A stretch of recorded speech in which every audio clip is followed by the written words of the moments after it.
Good evening, folks. We're back. Welcome, Caitlin Clark fans. Welcome, Fever fans.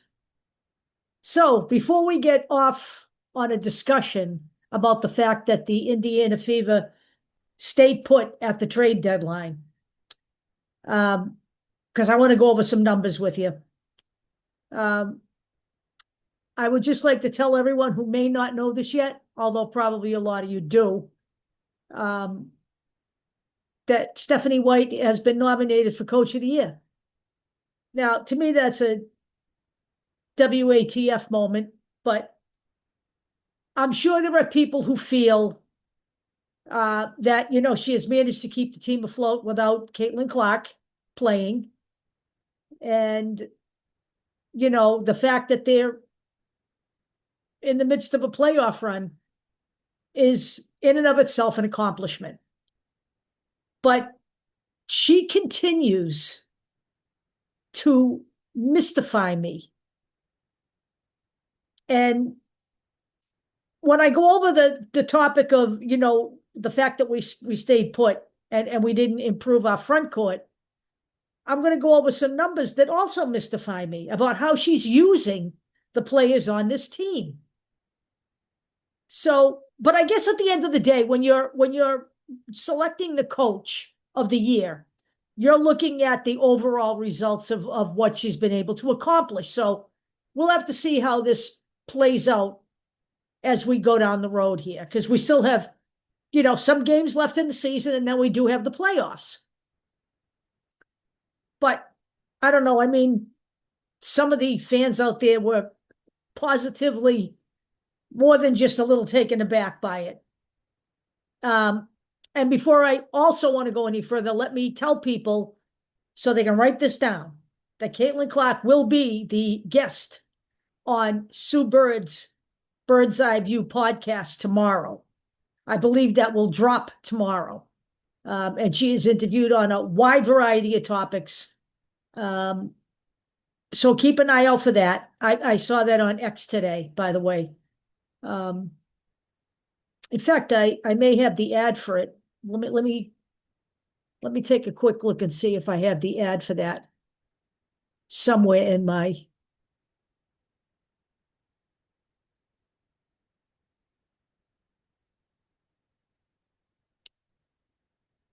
I don't at the moment, but it is on X. It is on X tomorrow. I had the ad up earlier when I was going around the internet and looking for stuff. So I do know she's on that podcast tomorrow, Bird's Eye View. If you're on Twitter, you can find it. But more than likely, tomorrow night when I make my video, I will be showing some clips of that.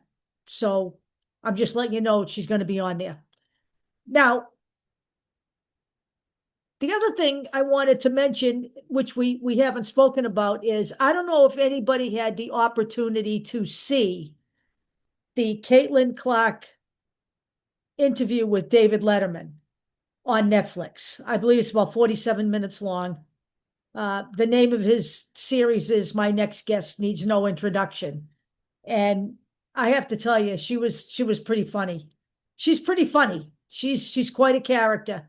And it was so worth watching. For those of you guys who haven't seen it or don't have access to it, I can probably try to find a few clips of that as well. There are a few clips out there in the internet that I could probably play for you that don't violate copyright. But it's still running on Netflix right now. You can still see it on Netflix right now.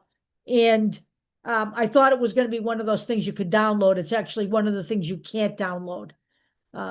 So if you're a Netflix subscriber, sometimes you can download episodes, and not this show you can't. So yeah, now let's talk about the fact that the Indiana Fever did not make a move to shore up their front court before the playoffs. Now, Aaliyah Edwards, who was mentioned as a possible trading piece, a trading partner for the Fever, was indeed traded to the Connecticut Sun for J.C. Shelton, of all people, the eye poker, okay? Now, look, people said, well, Aaliyah Edwards, she's just a bench player. Well, that's what we were looking for, was a bench player. Somebody to come in behind Aaliyah Boston, who was more of a power forward than Natasha is, okay? So we could have gotten her, is what I'm saying, for next to nothing, because J.C. Shelton is not a world beater. We have Damaris Dantas, who's not a slouch, and Brianna Turner. Does anybody remember Brianna Turner at all? Sitting on the bench, collecting dust. Brianna Turner is, by the way, averaging 4.1 minutes a game this season. All right? 4.1 minutes a game. And Damaris Dantas is averaging 12.3 minutes a game this year. And, she's averaging 5 points, 2.8 rebounds, and 0.5 assists this year, Damaris is. And Aaliyah Edwards was certainly doing better than that. She is a bench backup forward. And she's a good player for that position. And we wouldn't have had to give up much to get her. But we didn't. We didn't do that. Nor did we get anyone else for that matter. But let's talk about the way that the team's minutes are being spread out, okay? So we went out and we picked up Natasha Howard. We picked up DeWanna Bonner, who was certainly the marquee pickup in the offseason for the Indiana Fever. Somebody who has won multiple championships, is a veteran in the league. She wasn't a part of our long-term future because eventually she's going to be retiring. But, someone who achieved third highest scoring status in the league while she was with the Fever, for the short time she was with the Fever. And then we also picked up Sydney Coulson, who is a guard. So we're guard heavy, okay? We are guard heavy. We have Caitlin Clark, who is the premier guard in the league, the number one playmaking guard in the league, our number one guard. We have Kelsey Mitchell at guard. We have Lexi Hull at guard. We have Sophie Cunningham at guard. We have Sydney Coulson at guard. And, when I look at like Sydney Coulson, for example, okay, another veteran, okay, she's averaging 13.9 minutes a game. Right now, let's look at Chloe Bibby, who's a forward. She's a forward. But we're talking about not having a whole lot of time left in the rest of the season. And she's averaging 11.2 minutes a game. So Chloe Bibby, in her very first game, which was June 19th of this year, she played 24 minutes, okay? She played against the Connecticut Sun for 24 minutes. So let's fast forward to August now. On August 1st, she played 6 minutes. On August 3rd, she played 6 minutes. And on August 5th, she played 3 minutes. So rather than ramping her up, they're ramping her down. We signed her for the rest of the season in the off season. I assumed for a reason, and it's mystifying me. Okay. Let's take a quick look at Lexi Hull's numbers. She's averaging 19 minutes a game. Sophie, I didn't get any numbers here, but Sophie's been out there, and Sophie is a keeper. Okay, we need to make sure we sign Sophie Cunningham to a contract at the end of the season. All right. We need to make sure we do that. She's got to be here.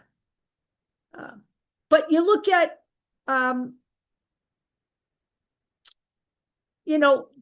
it's almost like I wish we'd hung on to Erica Wheeler. Okay, she's playing right now. She's averaging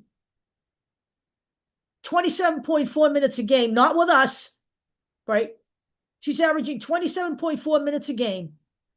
She's averaging 11.2 points, 3.2 rebounds, 3.8 assists, and 1.2 steals. Okay? And then you look at Natasha Howard, who's averaging 24.9 7 minutes a game, and she's averaging 11.8 points, 6.8 rebounds, 1.8 assists, 1.1 steals. And she's a forward. She's a small forward. So we have now no Erica Wheeler, right? And then we have Aaliyah Boston, who is the rock, okay? She's the center power forward. And then we have Natasha Howard as a forward. But we don't have anyone that can really come in and be Aaliyah Boston's backup. Theoretically, that's Damaris Dantas, who's averaging 12.3 minutes a game. But she's not that power forward. She can occasionally hit the three-pointer. We know that Boston can hit three-pointers, but that's not what we want Boston to do. We want Boston in the paint. So what I'm talking about is somebody who can come in and give Boston a break so she can take a breather, and we don't lose that much in the paint. That's the whole idea here. And I don't feel like we've got that right now, okay? She's the only legitimate center power forward we have. Natasha Howard, by definition, is a small forward. Dantas doesn't have that presence in the paint on the inside, the same toughness that Aaliyah Boston has. Now, I have absolutely no doubt that Michaela Timpson can be that legitimate backup, but she's a rookie, and she's averaging, 7.5 minutes a game.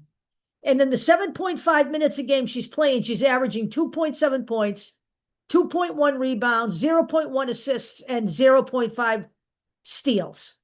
So she's still in the learning phase, right? She's still in the learning phase here.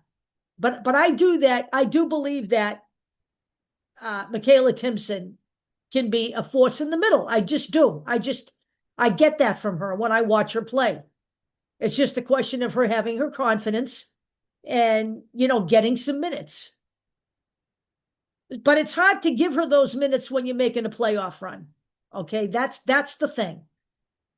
So I feel like sitting pat when we are, we're in pretty good shape going, if we can hang on to this now, okay? If we can keep this momentum going. We certainly can't win every single game. Nobody can do that, all right? We have, I think, 12 games left or something like that. I forget, I counted them. I believe it's 11 to 12, including tonight, where we play the Phoenix Mercury, and we're going to talk about that in a minute. But you can't win all those games, but you certainly want to be going into the postseason dealing from a position of strength, okay? Being able to, peak at the right time. So we have to try to bounce back tonight. We lost in LA. We got to bounce back tonight. But I feel like there's a missing piece. I've been feeling it for 3 weeks now. And when I heard the trade deadline was coming up, I said, oh, maybe we can get something done. Clearly, we're sitting pat. And I'm really nervous about that with Coach Parseltongue running the show, because I'm still not convinced she's Coach of the Year material. And I'm nervous about what her vision is. I can't figure out what her vision is, okay? Aside from the fact that she has said that when Caitlin Clark comes back, we'll be more dangerous, and I totally agree with her. I totally agree. But I'm still worried about the fourth quarter and being able to prevent a collapse in the fourth quarter, okay? So we'll see what happens. That's all I can say. I certainly,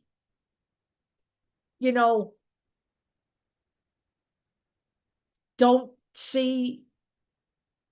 I'm still mystified by the whole DeWanna Bonner thing. I think she was sorry, but she did not act professional. I agree with totally agree with Sophie Cunningham that she could have at least texted them and said to them, this isn't working out for me. She just kind of walked away without having any kind of regard whatsoever for her teammates.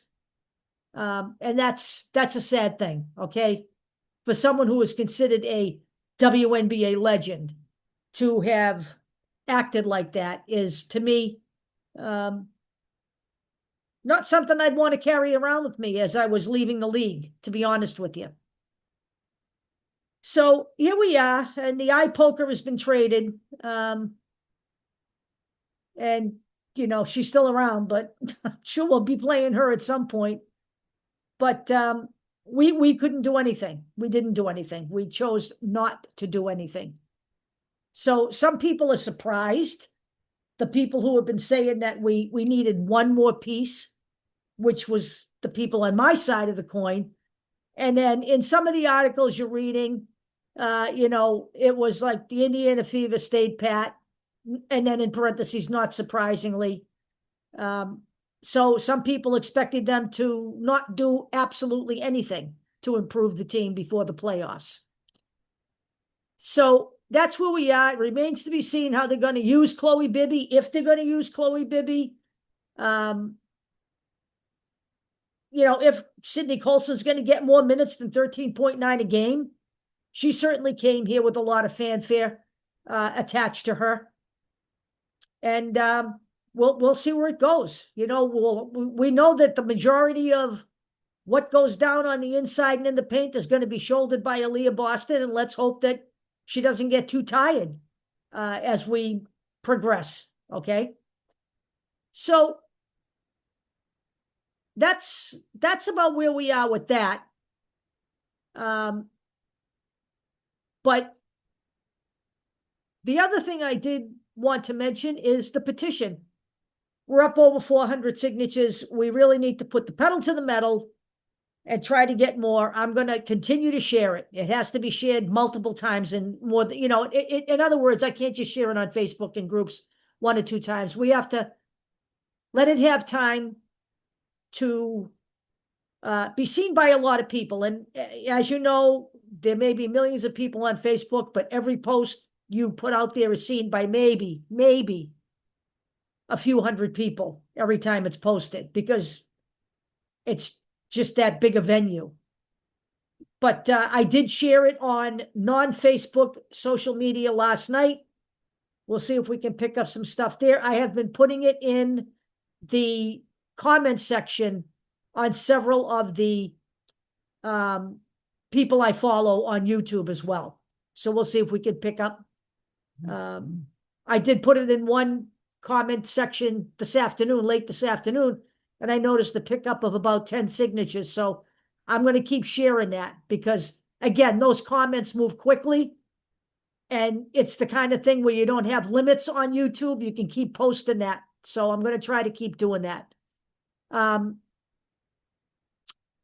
Tonight, it's going to be at 10 o'clock Eastern time, the Indiana Fever at the Phoenix Mercury. The Indiana Fever with a record of 17-13.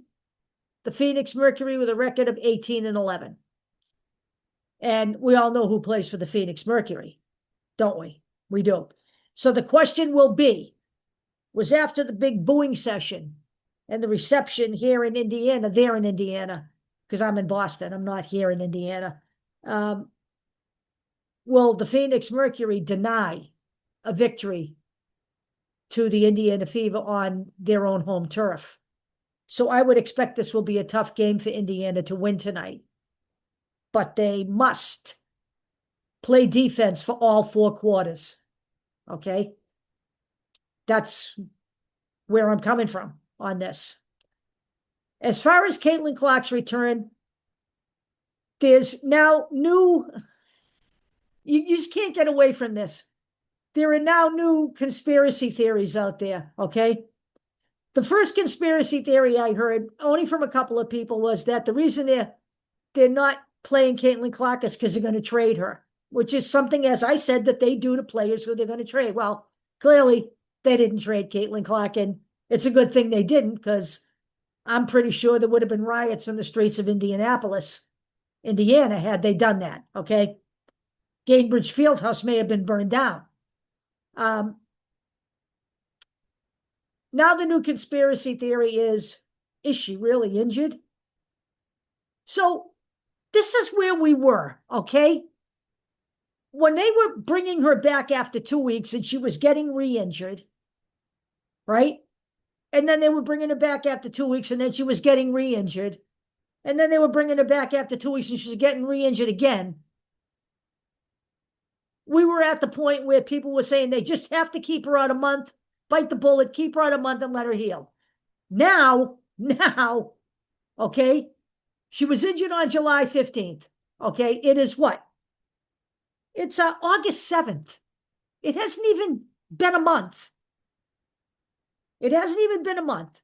So all of the people who were arguing, well, not all of them, but some of the people who were saying she needed to stay at a month are now saying, well, is she really injured? People, she's back in practice, okay? She is back in practice with her team, okay? She's back in practice with her team. She's not in game shape yet. They said fully that she would have to be able to practice full throttle for at least a week, full throttle, before they were going to let her come back. It hasn't even been a month, and the conspiracy theories have started on YouTube because apparently people haven't got enough to focus on. And as long as it's Caitlin Clark, we can find something to obsess over. Okay? She has missed most of the season. Can we please shut up so that she can be at least in good enough shape to not get injured just before the playoffs again? Stop it already, okay? It's so annoying. It's like the headlines. Major DOJ investigation on Caitlin Clark's civil rights. You know what? That's not going on. That's not what's going on right now.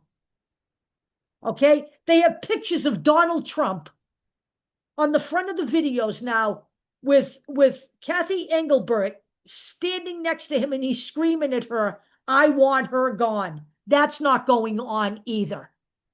That is giant clickbait. Okay? Stay away from that garbage. There is so much garbage out there this is being used by so many people. You know, Caitlin Clark is the ultimate racial wishbone in America. She absolutely is. And that's not my terminology for it. Read Christine Brennan's book. I keep saying that. Okay? She's being used by everybody. And nobody speaks for her. And she stays out of this mess because she chooses not to get caught up in this while she's playing basketball, or actually at any other time. I thought that was the perfect definition for Caitlin Clark. The ultimate racial wishbone. That's exactly what she is. And it's sad because all she wants to do is play basketball for the Indiana Fever and win a championship. And how she became this is through no fault of her own. She hasn't acted any way that would bring this upon herself. She certainly doesn't deserve it.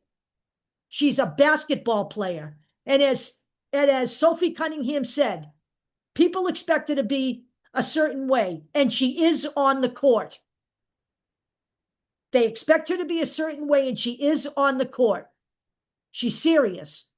But when she's off the court, she described her as goofy. She's 23 years old. She's like my little cousin. That's exactly what Sophie Cunningham said in the podcast. And yet people are coming out of the woodwork to use this girl. People just need to stop it, okay? Some of them are using her just to ingratiate themselves and get a bigger audience. Some of them have an agenda, okay? And they're using her to advance their agenda. And I'm not getting into it, but I know what it is, okay? Let Caitlin Clark play basketball, because the Caitlin Clark you see that travels to arenas around the country And this is why the Indiana Fever say every game's a home game. It is because of her. That's what they mean when they say that. Every game's a home game. Because now that they have Caitlin Clark, they as a team are benefiting from this. Everybody roots for them when they're in a city because Caitlin Clark is there. When you see her with the crowd, that's who Caitlin Clark is. And she doesn't care what color the people are in the crowd. She doesn't care about any of that. And frankly, the little kids that hang around her, call her name, want her signature, they don't care what color she is either. We need to just let it be. This is sports, okay? And we need to keep it that way. I will talk to you guys tomorrow. We'll see how the game goes tonight, and we'll certainly be talking about that tomorrow, as well as some other things. I will talk to you all later.